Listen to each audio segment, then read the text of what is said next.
Hola, muy buenas. En este vídeo vamos a explicar la primera parte del tema 24 de la parte de informática que tenemos en el temario. El tema 24 se compone de tres partes. La primera parte es la que vamos a abordar en este vídeo, que es las partes y funciones básicas de un ordenador. Quedarán por un segundo y por un tercer vídeo el sistema operativo Windows y el OpenOffice. Repito, las tres partes forman parte, a su vez, del tema 24, pero para separar un poco el temario, para que sea quizá un poco más fácil de estudiar, vamos a separar ese tema, que es grande. Las tres partes no están por igual, sino la parte más larga es la segunda, la del sistema operativo Windows. Después las partes y funciones básicas del ordenador y por último el OpenOffice, la parte más corta. No obstante, el tema es amplio, es denso en algunas fases y por eso vamos a separarlo en tres partes. Ya digo, la segunda será un poquillo más larga, pero bueno, por lo menos lo repartimos para que no sea un estudio demasiado complejo. Bien, ¿qué es lo primero que vemos en esta primera parte? Pues lo primero que vemos, como siempre, es la introducción. Lo primero que se suele ver en los temas. Y en este caso, la introducción al concepto de informática. Informática es una palabra que viene de la unión de información y automática y no es más que el tratamiento automático de la información. Su funcionamiento es un funcionamiento muy básico, muy simple. Se basa en el funcionamiento por el álgebra de Boole. El álgebra de Boole se basa a su vez en el código binario y el código binario no es ni más ni menos que un código de representación de información en la cual tenemos dos valores posibles, ceros y 1, habiendo cerrado, sí o no, verdadero o falso. En fin, de lo que se trata el código binario es de representar todo lo que nosotros podemos representar, por ejemplo, con el código decimal, con 10 dígitos en este caso, pues en el binario representarlo con 2. Todo ese funcionamiento, ¿dónde se ve reflejado? Pues en una máquina que se llama ordenador, computadora, que está compuesta de elementos físicos, también electrónicos, y que su principal ventaja es que es capaz de realizar operaciones a gran velocidad, mucho más rápido que un humano. ¿Cómo realiza esas operaciones? ¿En qué fase se divide ese tratamiento automático de la información? Pues se divide en tres fases, aquí lo tenéis en el esquema. Las fases son entrada, proceso y salida. En entrada, lo que hacemos es aportar datos para realizar el trabajo, entendiendo como datos no solamente letras, no solamente algo que podamos introducir por teclado, sino pues entrada de datos o datos que aporta el humano, puede ser el clic de un ratón, el pinchar con el dedo en una pantalla táctil, todo eso son entradas. ¿Cuáles van a ser los medios? Pues los medios se llaman de forma general periféricos de entrada. Como estamos diciendo, el teclado, el ratón, una pantalla táctil, todo eso son periféricos de entrada que también los veremos posteriormente en este tema. Una vez que hemos entrado los datos, ¿qué tenemos que hacer? Procesarlos. El proceso no es más que la manipulación de los datos de entrada para obtener el resultado que esperamos. Este proceso tiene que hacerse siempre con todas las instrucciones cargadas en la memoria principal, en la memoria RAM. Para ello, lo que tenemos que hacer, bueno, más bien que lo hace el ordenador y que es algo transparente a nosotros, es cargar todos los programas en la memoria RAM. Es decir, todo aquello que nuestro ordenador ejecute, una página web, ahora que está el ordenador grabando este vídeo, el propio PowerPoint que se está poniendo en la pantalla, todo eso tiene que estar cargado en la memoria RAM, ¿de acuerdo? Está todo almacenado de forma masiva en el disco duro, que lo veremos también posteriormente en este tema, y en el momento que el usuario, el humano, necesita o ejecuta cualquier tipo de programa, de aplicación, se carga en la memoria RAM y desde la memoria RAM se ejecuta. Este funcionamiento lo veremos también un poco más tarde cuando veamos los componentes hardware del ordenador. Bien, cuando hemos hecho ese proceso, el que se tenga que hacer, ¿qué es lo que queda? Bueno, pues queda mostrar ese resultado, mostrando ese resultado. El ordenador nos muestra ese resultado, que sería la fase de salida, en el que se obtiene la información requerida. ¿Cómo se hace o cómo se presenta al humano? Mediante un periférico de salida. una impresora, una pantalla de ordenador, una tablet, en fin, múltiples, cualquier periférico que a su vez bueno, pues nos muestren la información que se ha procesado. Bien, atendiendo a la clasificación de los ordenadores, hay varias formas de clasificar. Nosotros vamos a hacer según la potencia de cálculo. Tendríamos desde los superordenadores hasta los microordenadores de más a menos potencia de cálculo. Los superordenadores tienen varios procesadores que trabajan en paralelo. Esto significa que tienen varios procesadores trabajando a la vez. En paralelo significa trabajar a la vez. Consiguen una velocidad muy elevada de operaciones y cuentan con sistemas operativos específicos. Son ordenadores que están en centros muy grandes, en centros públicos, bueno, no sé, la NASA o el Estado militar de Estados Unidos, tienen ordenadores de este estilo. En un orden menor tendríamos los mainframe o macroordenadores.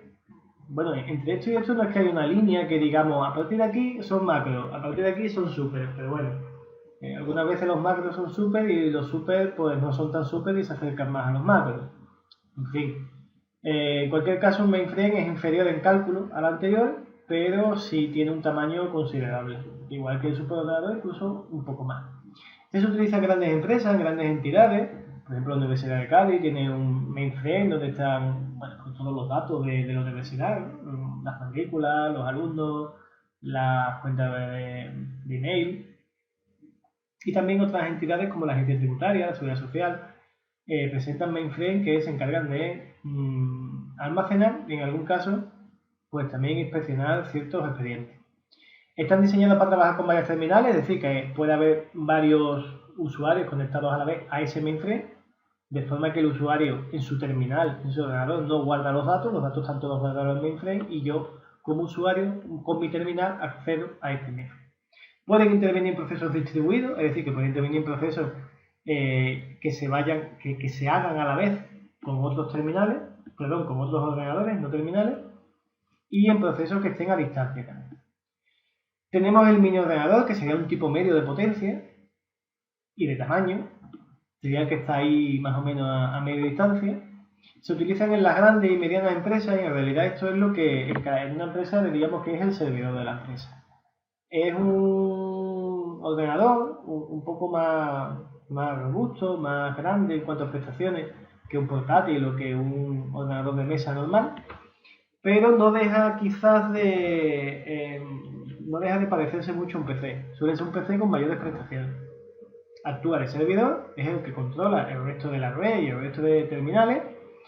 Y bueno, pues igual que en el mainframe suelen estar bastantes datos almacenados y el resto de usuarios de la empresa accederían a estos mini ordenadores, a estos servidores para almacenar datos o para recoger información. Y por último tendríamos los microordenadores. Estos microordenadores utilizan el microchip, que lo vamos a ver como componente de los PC, ya que los microordenadores es lo que se llama hoy en día los PC, los personal computers, los ordenadores personales. Que hoy en día, con la extensión del concepto, tenemos los ordenadores de escritorio, los de torre, los de sobremesa y los portátiles. Dentro de los portátiles tenemos tres tipos de más a menos tamaño: el laptop, el notebook y la PDA. No necesariamente en prestaciones. Hoy en día existen notebooks, que son los portátiles chiquititos de 12-13 pulgadas, que tienen prácticamente las mismas prestaciones que un laptop. Es decir, bueno, excepto la pantalla, pero pueden tener un procesador igual de rápido que un laptop y pueden tener una memoria RAM y prácticamente igual que el laptop. Lo mismo ocurre en la PDA, solo que lo que se va reduciendo es el tamaño, normalmente el tamaño del teclado y el tamaño de la pantalla. Pero por dentro, sus prestaciones interiores, los tres pueden tener unas prestaciones similares. Lo que pasa es que, claro, en realidad la función que tiene la PDA con la que tiene el notebook y con la que tiene el laptop, o debería tener, son distintas. El laptop puede o debe llegar a alcanzar unas prestaciones, unas funciones un poco más completas que una PDA. ¿Vale? La PDA incluso se puede usar o se suele usar para algo muy específico. Ejemplo, pues comanderos electrónicos de un restaurante o el preventa que llega a un bar o a una tienda y le vende, no sé, el pan Bimbo, los dulces, va con la PDA, que es como una especie de ordenador prácticamente de bolsillo, y mediante ese ordenador opera, crea el pedido, y el pedido directamente viaja, porque esta PDA, aunque sea pequeña, pero suele tener conexión GSM, conexión de datos, y ya digo, el pedido en el mismo momento viaja a la central. También existen estaciones de trabajo como microordenadores que suelen tener unas características especiales y que suelen tener unas prestaciones inferiores al PC.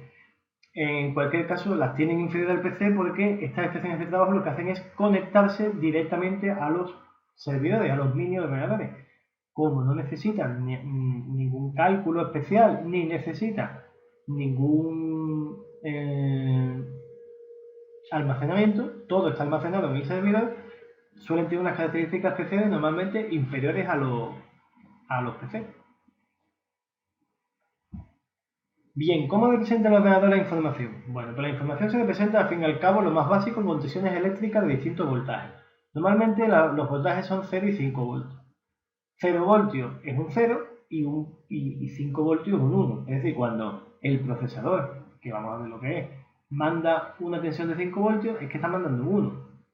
Cuando recibe una tensión de 0 voltios, es que le está mandando un 0. ¿De acuerdo? Bueno, pues la consecución de muchos ceros y unos hace todo lo que vemos que es posible en la pantalla de un ordenador o alrededor de este. Es decir, que imprima, que nos salga una ventana con colores, que nos salgan varias ventanas, que salga un juego, que salga una página web. Todo es una secuencia, al fin y al cabo, de ceros y unos, una secuencia de voltajes. Bien, ¿y por qué ceros y unos? Bueno, pues ceros y unos es porque para que fuera lo más simple posible. Cuando se crearon los primeros ordenadores se vio que era posible, aunque con más esfuerzo, era posible transmitir la misma información que podemos transmitir con letras o con el sistema de numeración decimal, era posible hacerlo con el sistema el código binario. El sistema que tiene el menor número de elementos, que son dos, un 0 o un 1. La unidad mínima de información del código binario se llama bit y es un 0 o un 1.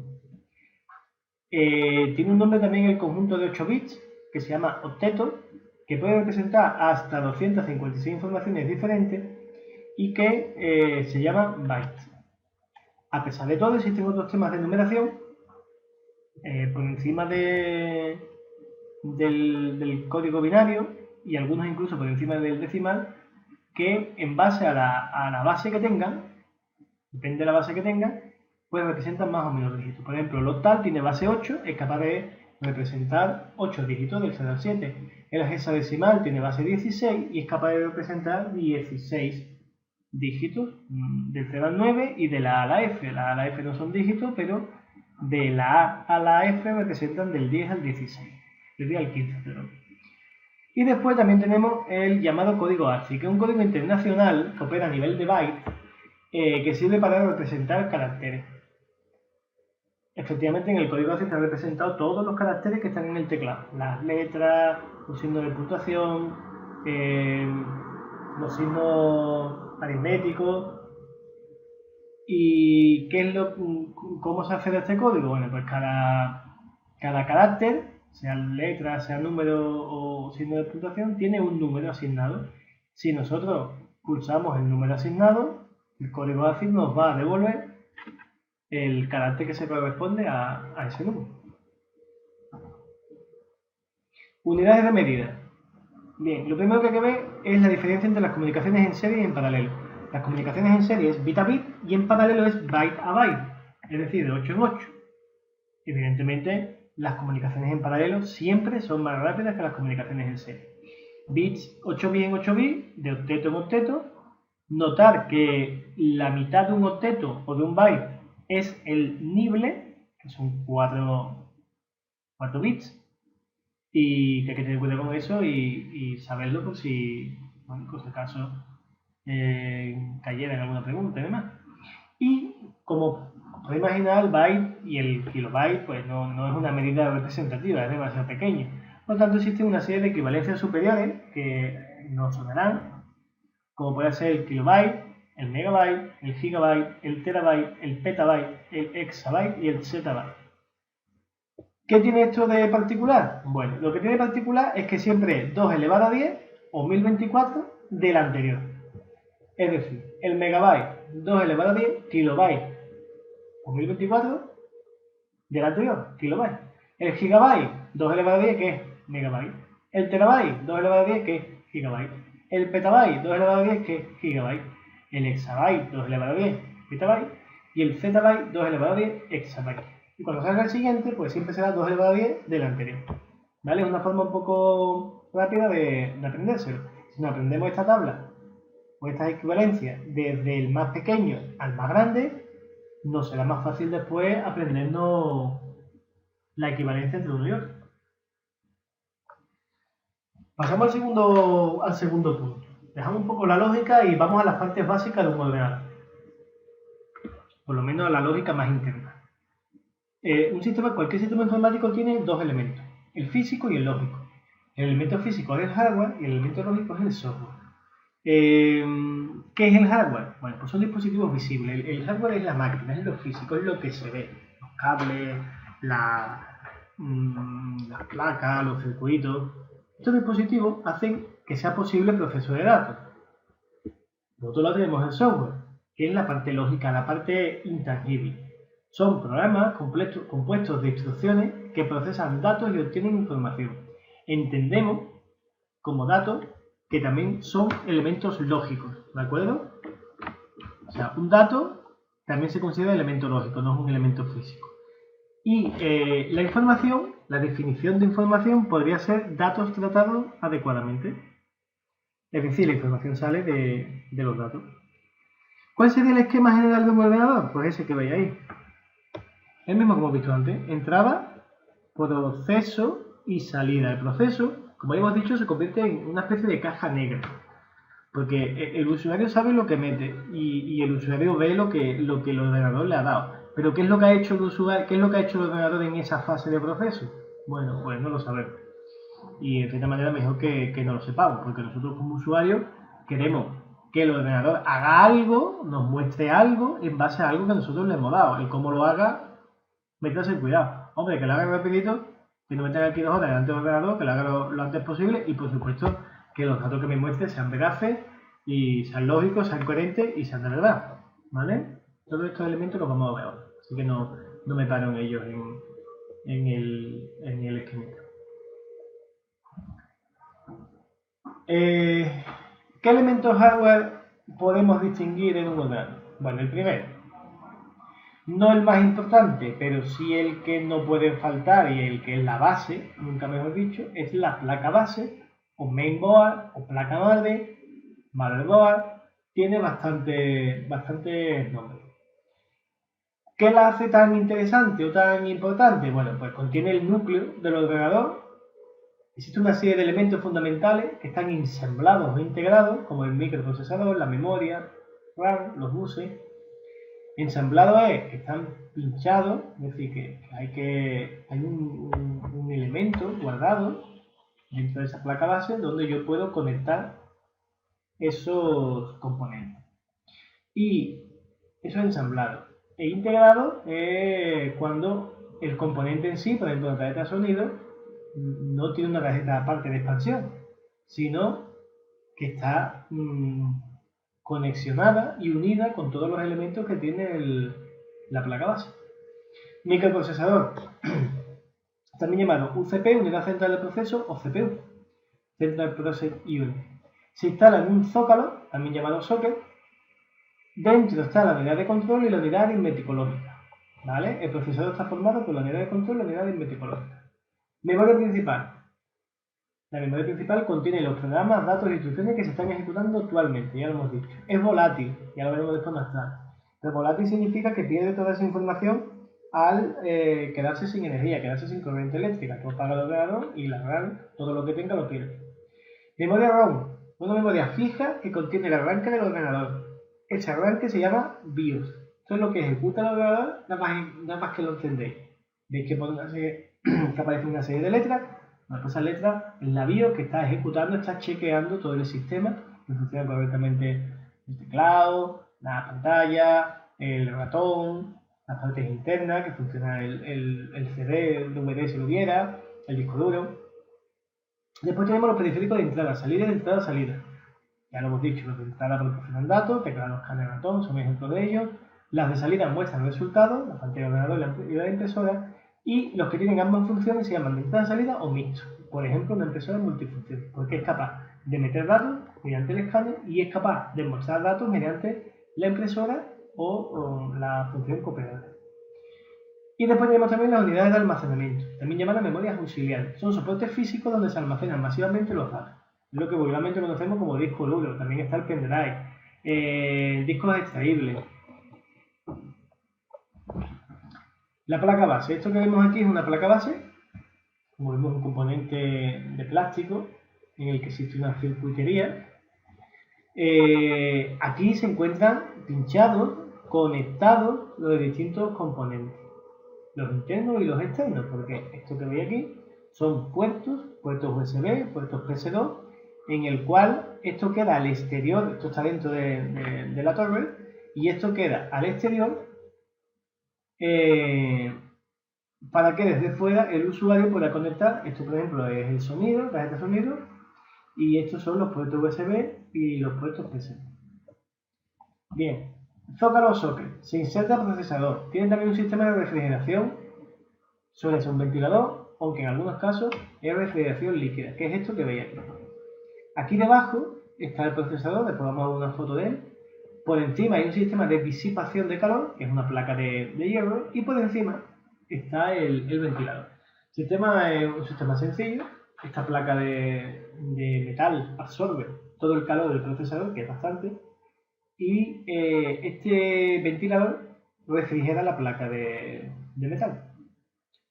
¿Por qué tiene que refrigerarse la placa de metal? Porque, por una propiedad física que existe de absorción del calor, la placa de metal llega a un momento en el que ya no puede absorber más calor. El máximo total de calor que puede absorber es el que le muestre el que permita su cuerpo, su materia. ¿Qué pasa? Que para seguir aportando ese calor se tiene que disipar. Eso de la materia o la energía, en este caso, ni se crea ni se destruye. Lo que estamos haciendo es cogiendo energía calorífica, la absorbemos y mediante el ventilador la pasamos o la eliminamos, podemos decir, la enfriamos, lo que permite que este disipador pueda seguir cogiendo más temperatura del micro. El micro puede llegar a alcanzar unos 90 grados, 100 grados, pero claro, si sube por encima de esa temperatura se calentarían demasiado y el ordenador se pararía. Bien, lo siguiente, las ranuras de memoria. Son estas cercanas al zócalo. De hecho, aquí están en esta posición, que están pinchadas. ¿Lo veis? Esto de aquí blanco, esto de aquí es la memoria. Las ranuras de memoria. Esto que vemos es la memoria RAM, que está insertada en la ranura de memoria RAM. Ranuras de expansión. Se insertan componentes auxiliares como tarjeta de vídeo, de sonido. Son estas de aquí. Estas son PCI, y esta de aquí pues tiene toda la pinta de ser un BESA Local Boot, un PCI Express o un AGP, probablemente un PCI Express, ¿vale? ¿Qué podéis aquí pinchado? Bueno, con la tarjeta de vídeo, de sonido, alguna tarjeta para ver la televisión, en fin, tarjeta de expansión en general, quitando todo lo que sea memoria, todo lo que sea procesador de demás, que eso va en esta zona, como ya hemos visto. Pila. Una pila de botón. Suministra alimentación cuando el ordenador está apagado. Mantiene los datos de la BIOS también. Por ejemplo, la fecha y la hora. Tenía aquí una pila de botón como la que puede haber en un reloj o en cualquier otro dispositivo que conozcamos. Bus del sistema. Son canales por donde circulan las señales eléctricas entre cada componente de la placa base. Hay 3 tipos de datos de dirección y de control. Esos canales están por aquí. Si viéramos la placa de cerca lo veríamos. Son como unos filamentos de cobre que están impregnados, que están imprimidos en esta placa. Por ahí viajan las señales eléctricas, bueno, pues del procesador a la memoria principal, de la memoria principal a la tarjeta de expansión, de ahí al exterior con los puertos, en fin, por donde haga falta. Y el chipset. El chipset forma parte del bus del sistema, es a veces difícil de ver, pero aquí parece ser que el chipset sería este de aquí. Y es un conjunto de chips, generalmente 2 o 1, partido por la mitad internamente. Y muy importante saber que ese conjunto de chips o ese chip tiene dos partes. Una es el puente norte y otra es el puente sur. ¿Qué hace el chipset? Controlar funciones del ordenador. El chipset es parecido a la unidad de control. La unidad de control lo que hace es sobre todo controlar el micro, pues el chipset lo que hace es controlar y gestionar todo lo que sucede en la placa base. Esto lo tenemos más de cerca. Conectores de memoria. Aquí estaría el zócalo. Este es el zócalo para meter el microprocesador, está vacío. Todo esto son elementos al exterior, USB, puerto paralelo, un puerto de joystick, está casi en desuso. Ranuras de expansión, PCI, la AGP, conectores de disco duro DVD interno, la pila, esto aunque no lo marque, pues lo digo yo, esto sería el chipset, puertos USB para el exterior, alimentador de la placa, aquí donde iría a conectar las fuentes esas que vemos nosotros por detrás en las torres, pues va a conectar aquí. Y por aquí tenemos un circuito que sería la BIOS, una ROM. Bien, el primero de ellos, el procesador. El procesador es una oblea de silicio donde se imprime la circuitería interna. Exteriormente se protege por un encapsulado de cerámica. Por un lado y por otro, esto de aquí sería un encapsulado de cerámica que está adornado convenientemente para que se vea la marca y demás. Esto es más bien marketing que otra cosa, pero debajo de esto aquí como metálico plateado lo que hay es una placa de cerámica. Por el otro lado, por la parte de atrás, lo que vemos es una serie de pines, como hemos visto en la foto anterior, para poder conectarla al zócalo. Se distinguen dos partes, como ya hemos dicho, la unidad de control, que lleva el control de todas las operaciones del procesador. Esa unidad, como se ve, está aquí dentro, es la que dice en todo momento, bueno, ahora va esta instrucción, ahora va esta otra, ahora se gestiona esto así de esta manera, ahora pedimos memoria, ahora soltamos memoria. ¿De qué se compone a su vez esa unidad de control? Unidad de control UC o CU, Control Unit. Del decodificador de intérprete, que descompone las instrucciones del programa para que las interprete la ALU. La ALU es la unidad aritmético-lógica, que lo vamos a ver como segunda parte del procesador. El reloj, que señala el pulso o frecuencia de las operaciones. Cuanto más reloj, más rapidez. Esto es lo que conocemos como tengo un Pentium a 3 GHz, a 3,2. Cuanto más tenga, más pulso tenga, más operaciones va a hacer. Registros internos, que son memorias rápidas que sirven para realizar apuntes momentáneos, direcciones de memoria, operaciones lógicas, pero algo muy básico, muy básico. Todo eso se encuentra aquí en alguna zona de aquí.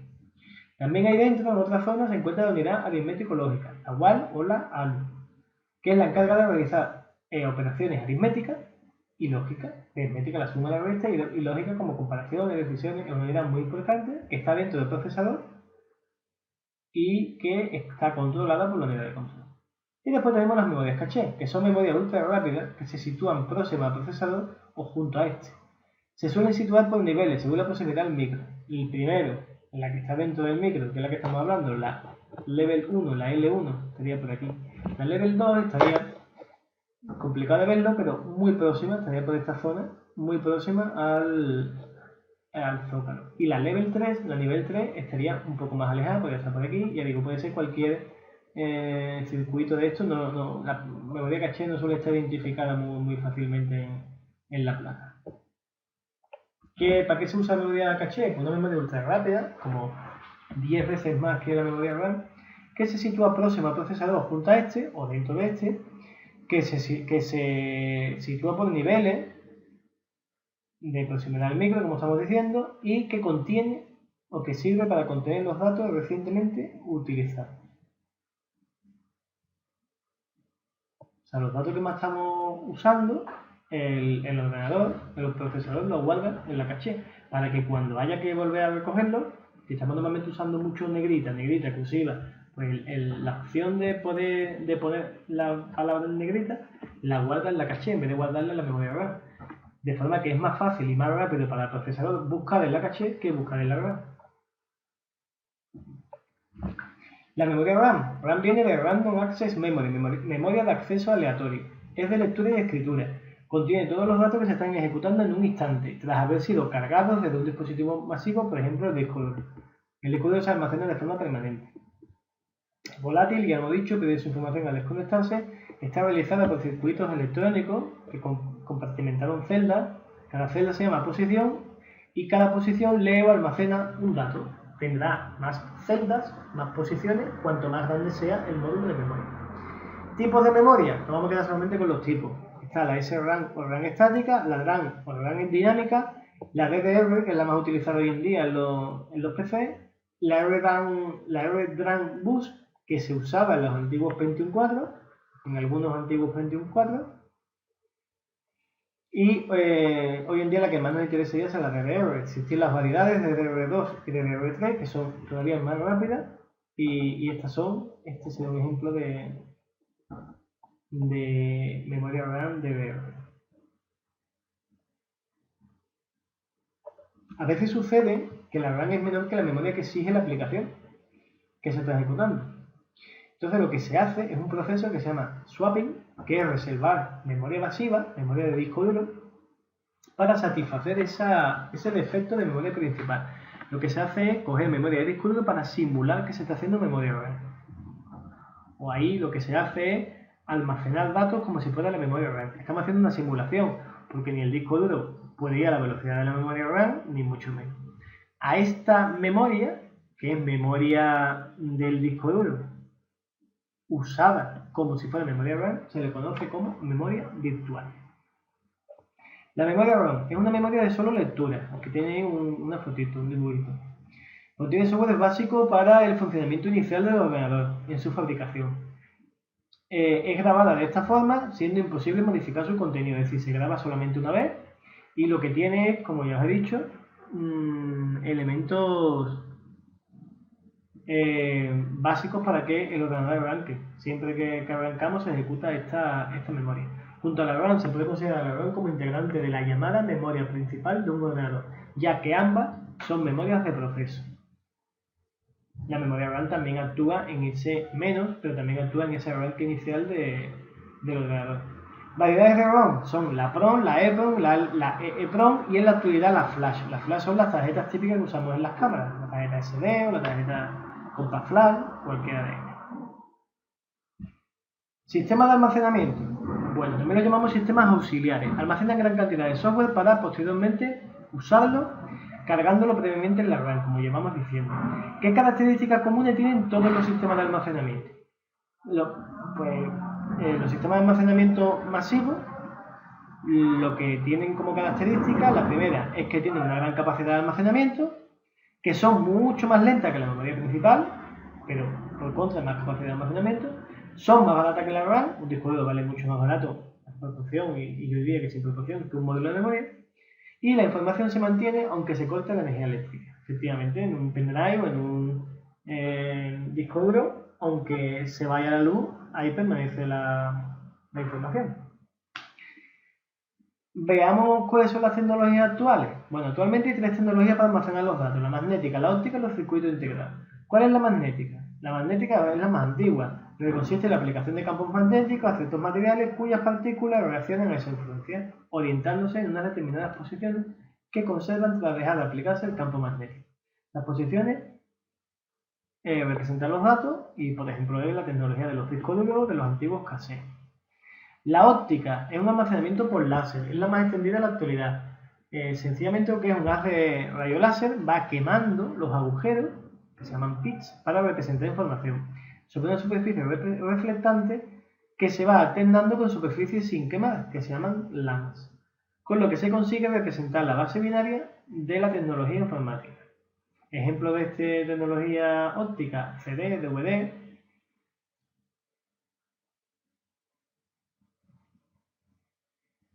La tecnología de circuitos integrados, que es la última tecnología de almacenamiento, son las memorias flash. Es una evolución de las memorias EEPROM y estas memorias flash, las podéis ver por aquí, esta o esta, son actualmente muy utilizadas por el almacenamiento de ficheros de imágenes en cámaras de fotos, de vídeo, de pendrive. Existe el pendrive que dentro de lo que lleva es a su vez una tarjeta de esta. Características de los almacenamientos. Bien. Las memorias de almacenamiento activos son aquellas sobre las que se puede leer y escribir. A su vez pueden ser volátiles, activas volátiles, por ejemplo, el RAM de la memoria central, o activas no volátiles. Memorias pasivas son de lectura, como es el caso de la ROM. Existen dos tipos de almacenamiento en cuanto a su acceso. El almacenamiento de acceso directo o aleatorio o direccionable, que lo que significa es que puede acceder a un dato de forma directa sin recorrer todo el dispositivo anteriormente. Si voy a la posición 500, pues voy a la posición 500 del tirón. No tengo que recorrerme las 499 anteriores. Que sí tendría que hacerlo si se da un acceso secuencial o no direccionable. El típico acceso de las cintas magnéticas, las cintas de vídeo. Yo para ir hasta un punto de la cinta de vídeo tenía que recorrer todo lo anterior. Características de almacenamiento tienen o deben ser también reutilizables, es decir, que se borra su contenido y se puede grabar otro distinto, como por ejemplo la RAM, y si no, que no tiene por qué, serían no reutilizables, es decir, una vez que se ha grabado no se puede utilizar por segunda vez, por ejemplo el CD-R y el DVD-R.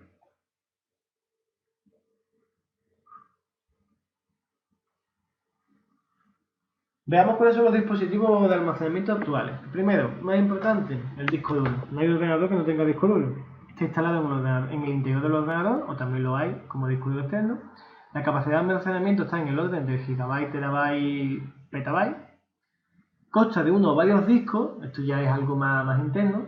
Consta de uno o varios discos de cobre o aluminio con superficie magnética, apilados, montados sobre un mismo eje, con cabeza lectora y de escritura para cada uno de ellos, lo que los hace tener capacidad para una gran transferencia de datos por segundo. No es más que un disco magnético, como si fuera un disco de vinilo antiguo, que no para de dar vueltas y que se proyecta sobre él una púa, una aguja, que va en esa cabeza lectora y es la que va leyendo los datos que están grabados. Después tenemos la cinta magnética, se usan generalmente para hacer copias de seguridad, aunque está quedando en desuso. Su inconveniente está sobre todo en el tipo de acceso, que son directos, que no son directos, son secuenciales, entonces me tengo que tragar la cinta entera para llegar hasta el sitio que yo quiero. Están siendo sustituidas cada vez más por discos ópticos y extraíbles. Siguiente dispositivo de almacenamiento, los discos ópticos. Van quedando obsoletos, sustituyéndose por las memorias flash, tienen capacidad de almacenamiento elevada, han sido muy útiles incluso para hacer copias de seguridad, aunque hoy en día ya no se use para eso, y existen dos tecnologías diferentes, el CD y el DVD. CD, soporte que pueden ser grabados una vez, se llaman CD-R, y otros que pueden ser grabados muchas veces, CD-RW. Y reservamos la denominación de CD-ROM para los compact disc que ya están grabados en su origen. Su capacidad de almacenamiento oscila los 700 MB. DVD, disco óptico de alta densidad. Así que podemos ver los tipos DVD-R, DVD-RW, DVD más R. Los de menos R más R son distintas tecnologías que convivieron y coexistieron. Son tecnologías de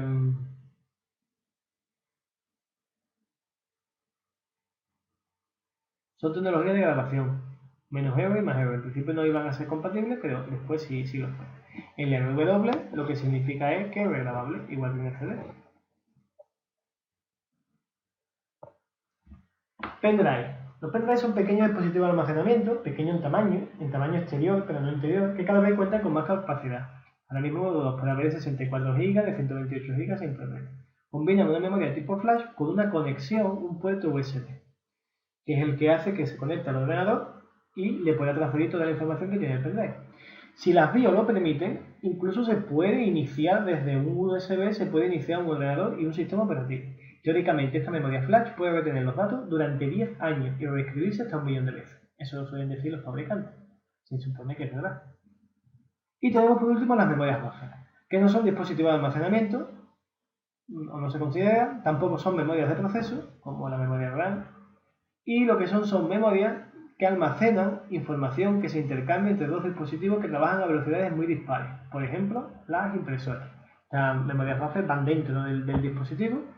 Y en el caso de la impresora lo que hace es, va dando salida a la cola de impresión. Los datos, los documentos van llegando y se almacenan en la memoria buffer y es la que va dando salida para que se vayan imprimiendo.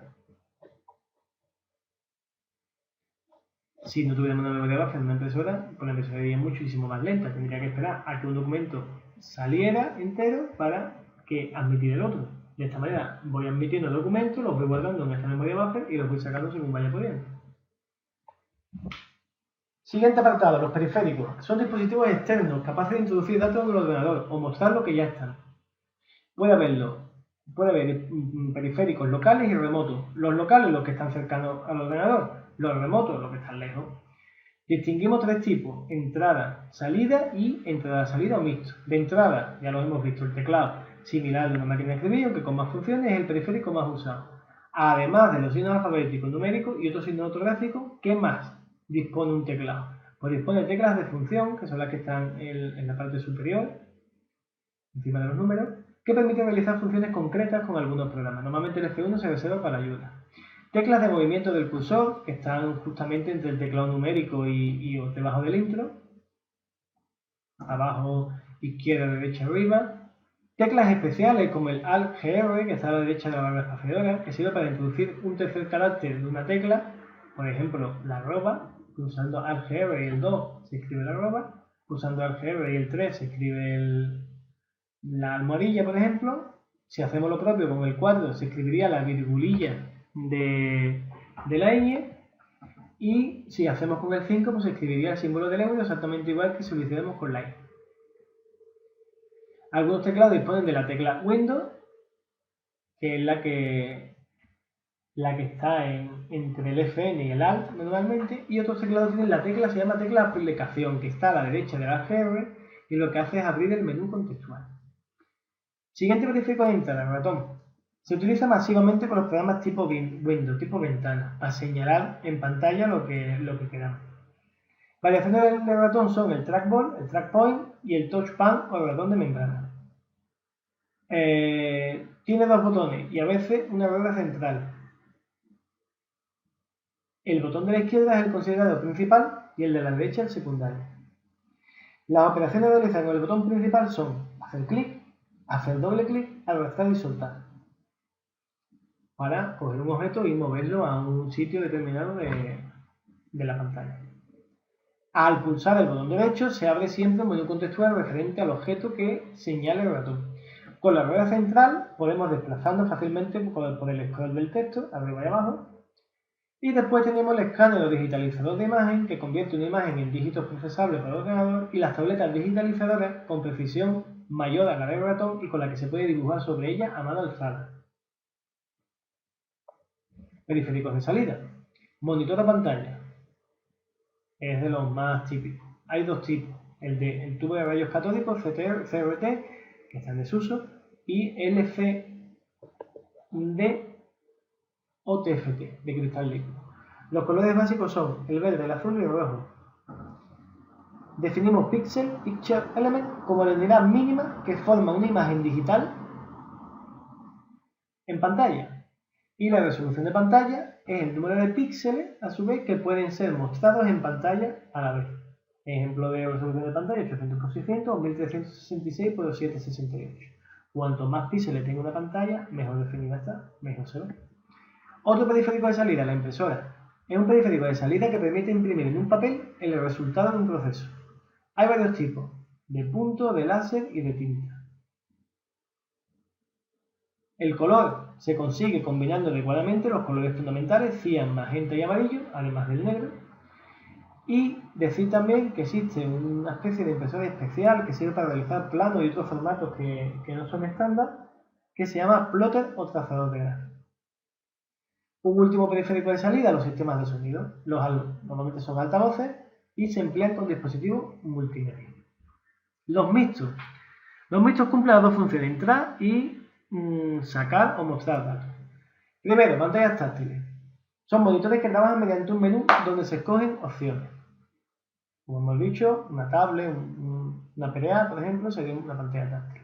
Impresora multifunción. Con la misma tecnología que la impresora tradicional, permite la introducción de datos mediante el escáner, ya lo hemos dicho, y la salida se permite mediante dos formas: o con el documento ya impreso desde el ordenador,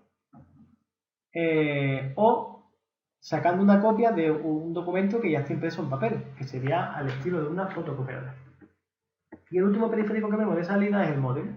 De entrada-salida, perdón, es el módem. Modulador de modulador. Es un dispositivo que se conecta entre el ordenador y la línea telefónica, que lo que hace es convertir las señales analógicas en digitales y viceversa, aunque actualmente, como ya viajan, la mayoría de las veces viajan señales digitales, lo que se hace es direccionar las señales digitales. No ya talmente convertirlas, sino direccionarlas. Darle cabida o darle dirección a esa señal. Si van para un lugar o van para otro, si van para el ordenador, decirle de qué manera tienen que entrar en el ordenador.